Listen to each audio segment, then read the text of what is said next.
Sidang kasus sengketa tanah dan bangunan di Jalan Sersan Harun, Kelurahan Sukoharjo, Klojen, Kota Malang kembali digelar. Majelis Hakim Pengadilan Negeri Pasuruan menggelar sidang di tempat untuk meninjau objek yang disengketakan. Sidang lanjutan kasus sengketa tanah dan bangunan di Jalan Sersan Harun nomor 46, Kelurahan Sukoharjo, Kecamatan Klojen, Kota Malang kembali digelar.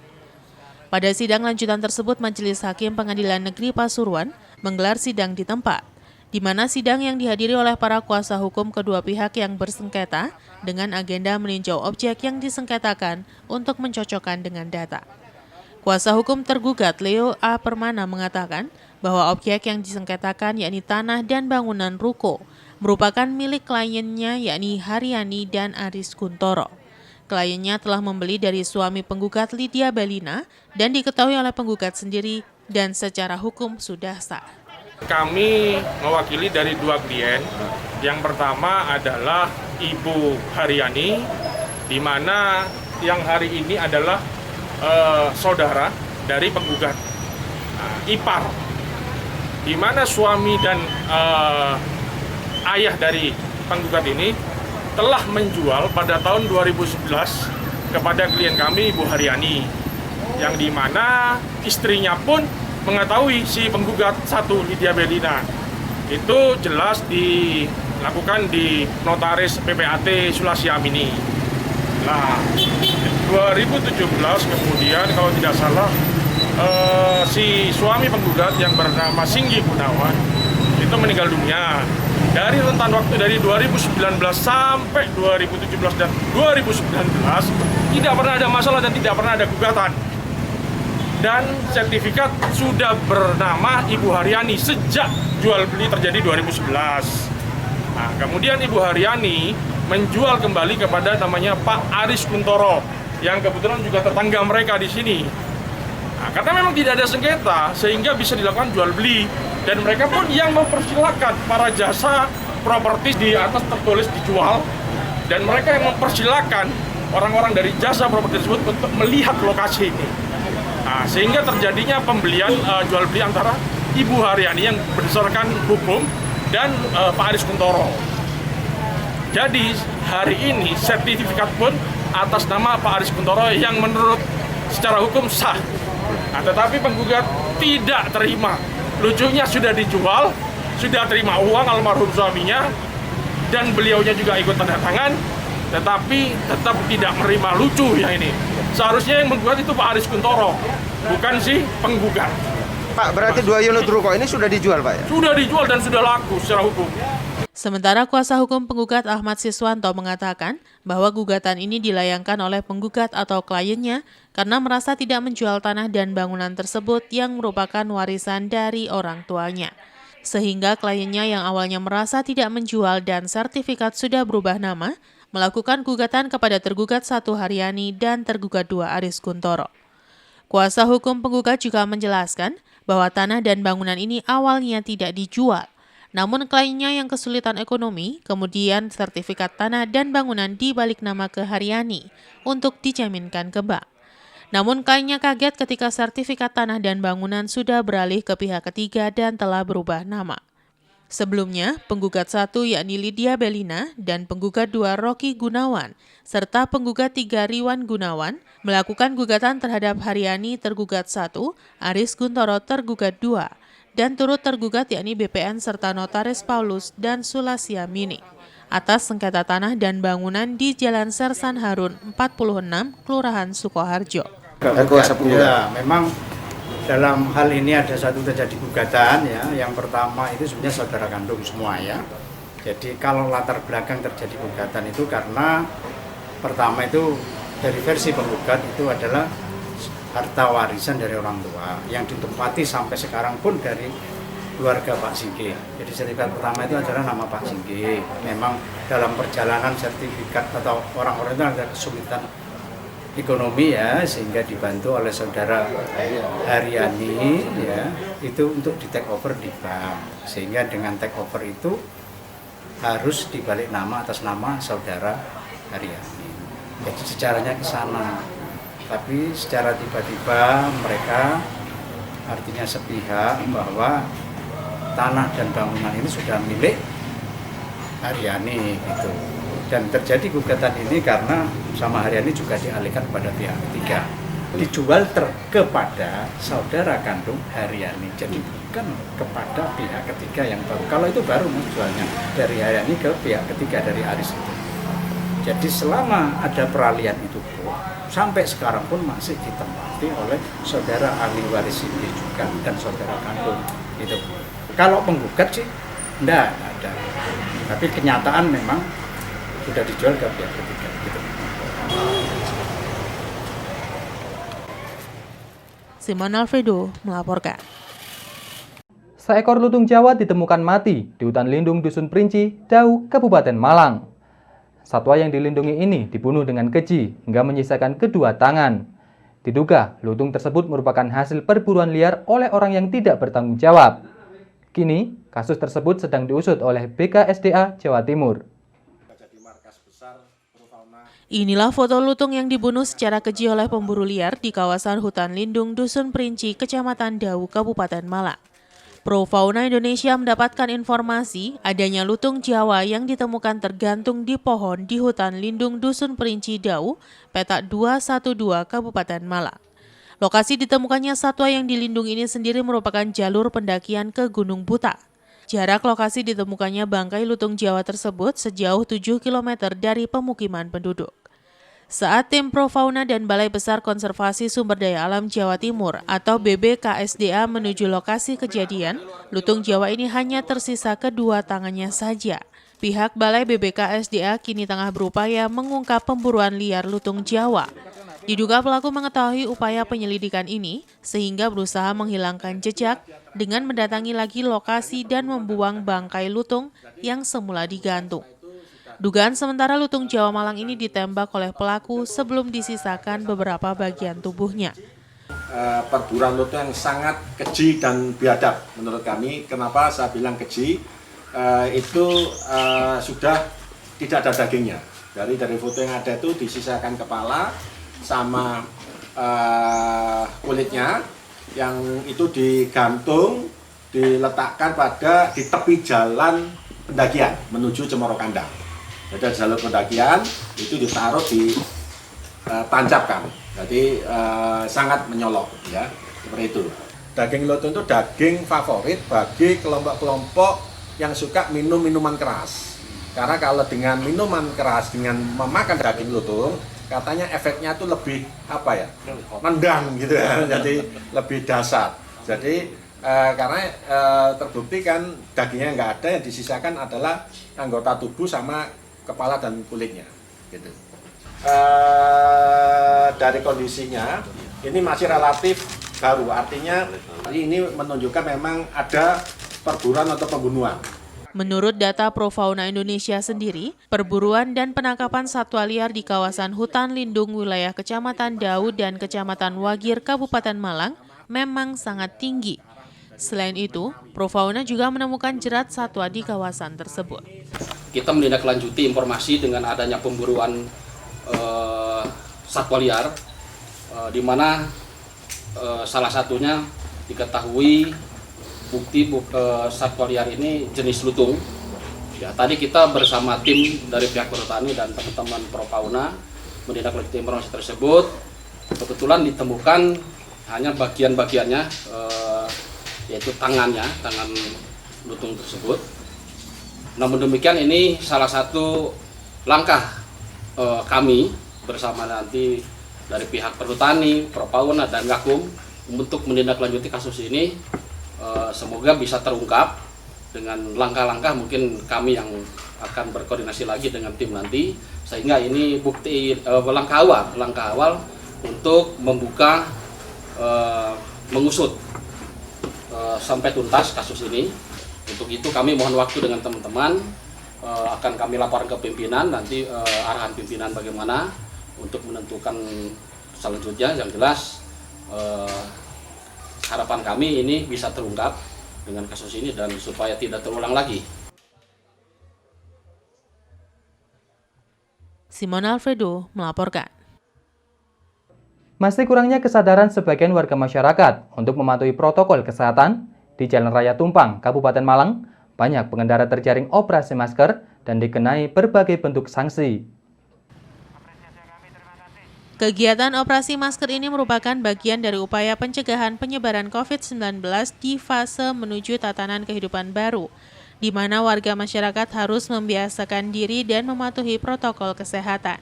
Namun sayang menuju tatanan kehidupan baru ini, kepatuhan sebagian masyarakat semakin berkurang, seiring dengan sudah berkurangnya pengetatan terhadap berbagai aktivitas dan semakin normalnya kegiatan di pusat-pusat perbelanjaan, kepariwisataan, dan lainnya. Hal ini tentu saja harus menjadi perhatian dan tanggung jawab bersama pemerintah dan masyarakat, agar penyebaran COVID-19 bisa dicegah dan tidak memunculkan klaster baru penyebaran COVID-19 di masyarakat. Saat ini di Kabupaten Malang, dari data Jatim tanggap COVID-19, pasien terkonfirmasi positif sebanyak 598, sembuh 440, dan meninggal 43. Untuk membiasakan masyarakat hidup dan beraktivitas dengan mematuhi protokol kesehatan, pemerintah Kecamatan Tumpang bekerja sama dengan TNI, Polri, Dishub, dan tenaga kesehatan secara rutin melakukan kegiatan operasi masker dengan sasaran utama para pengguna jalan, baik pengendara roda 2 maupun roda 4. Menurut Kasih Trantip Kecamatan Tumpang menjelaskan, masih cukup banyak pengendara yang terjaring operasi masker, sehingga diberikan berbagai macam sanksi. Di lokasi terlihat para pengendara yang kedapatan tidak menggunakan masker, langsung diberikan pembinaan dan sanksi dalam bentuk menyanyikan lagu wajib, push up, dan juga kerja sosial. Kegiatan untuk ini yang pertama protokol kesehatan ya, ini menjaga kesehatan masyarakat. Jadi kami mengadakan giat operasi masker, terutama di jalan raya. Pak, dari hasil sementara nih Pak operasi ini, gimana Pak Bapak melihatnya Pak? Terlihatnya masih banyak juga Pak ya? Ini terutama yang muda-muda, jadi mengindahkan Pergub 20 Bupati Malang. Jadi kami sebagai Kasih Trantip setiap 2 hari sekali mengadakan giat operasi masker terutama di jalan raya. Pengguna jalan ini terutama kalau yang sudah sering kena operasi ini sudah pakai masker, tapi terutama anak-anak muda ini yang paling sulit anak-anak muda, jadi mengindahkan aturan daripada pemerintah. Kami memberikan sanksi ringan.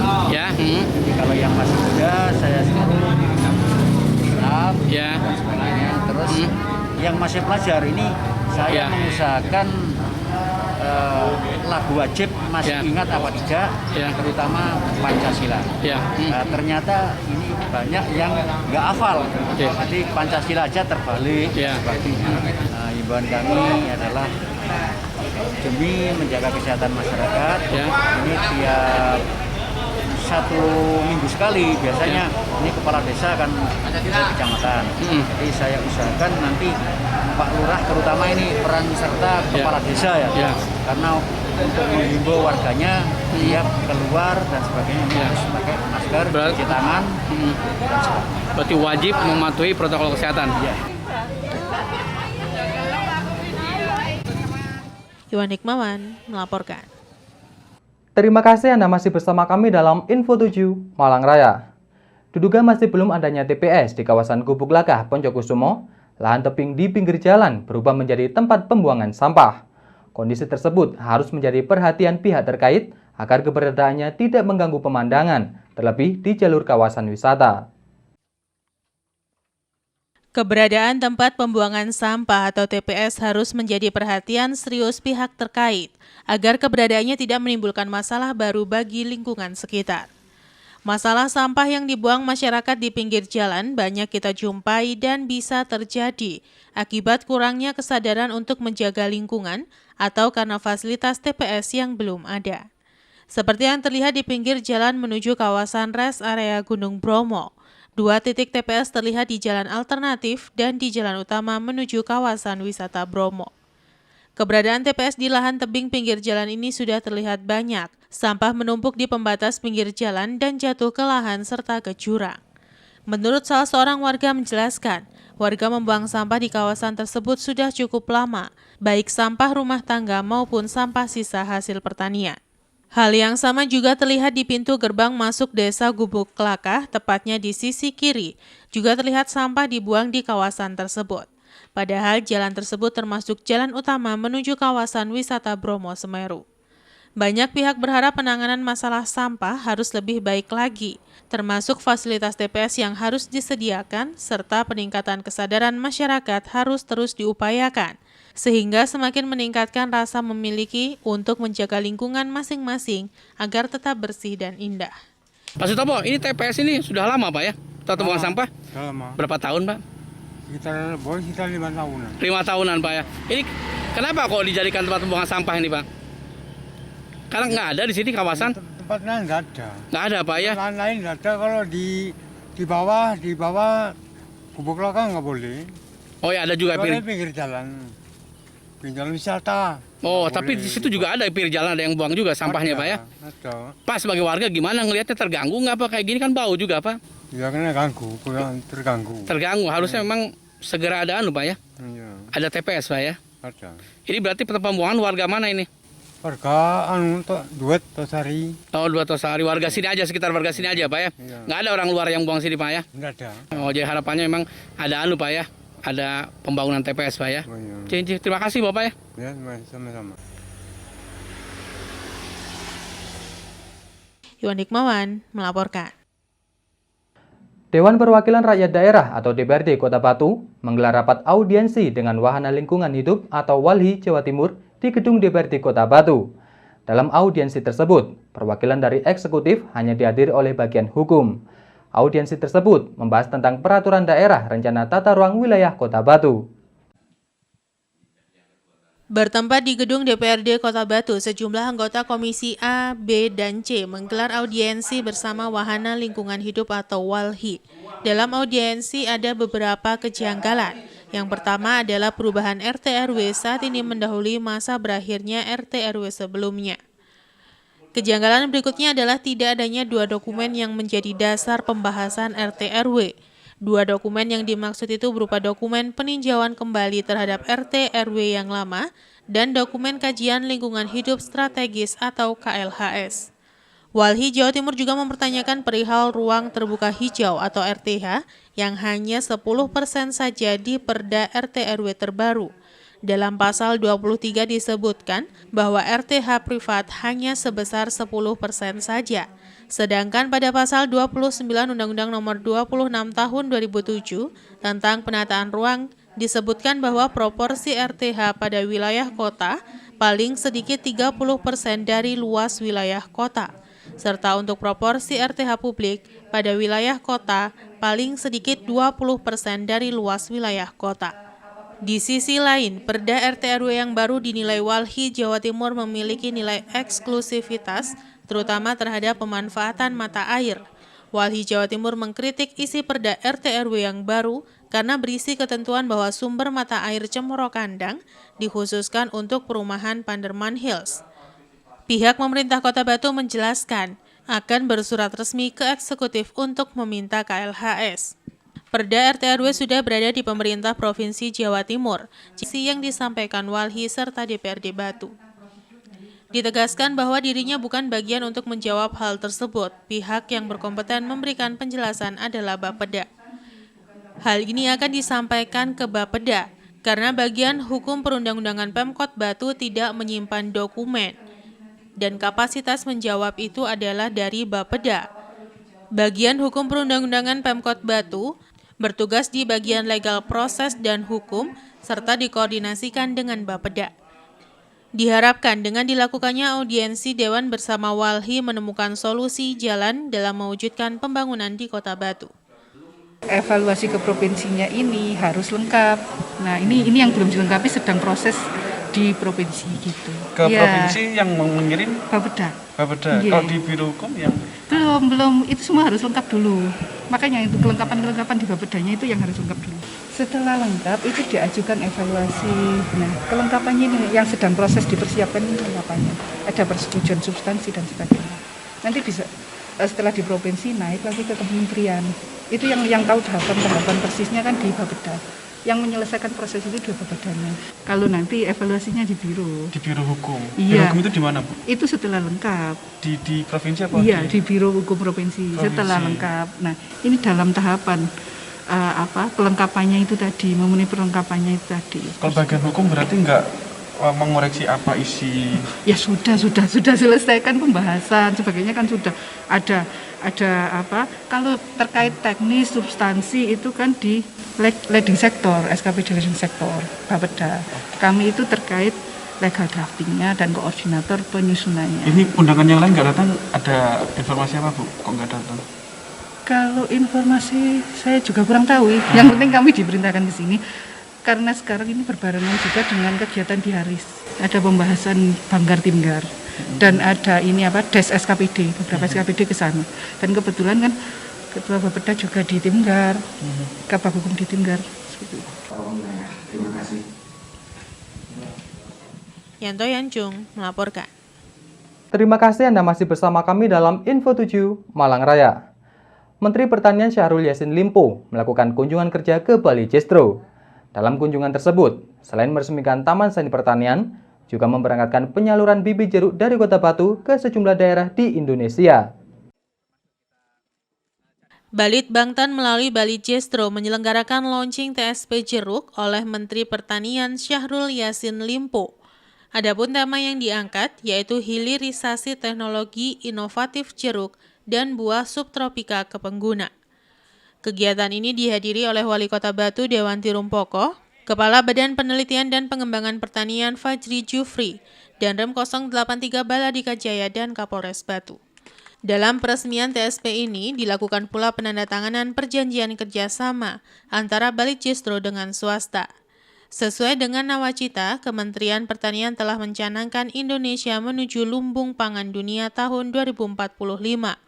Untuk mencapai visi tersebut, perlu didukung dengan program yang fokus pada pencapaian daya saing kompetitif perekonomian yang berlandaskan keunggulan sumber daya alam, sumber daya manusia yang berkualitas, serta kemampuan iptek yang terus meningkat.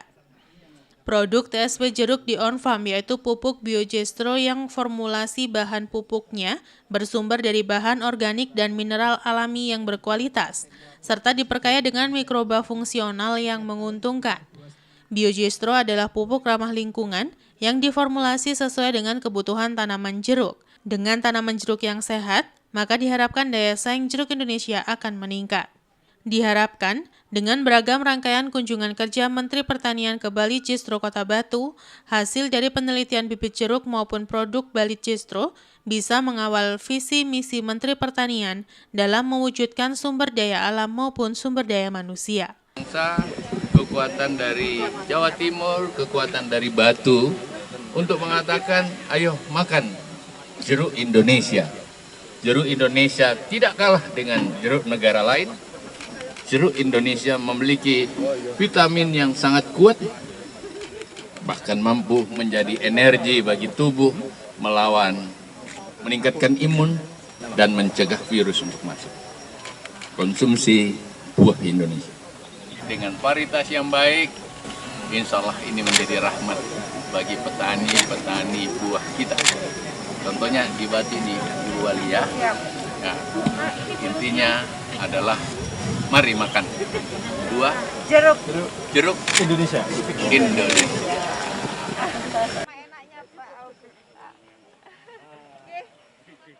Yanto Yanjung melaporkan.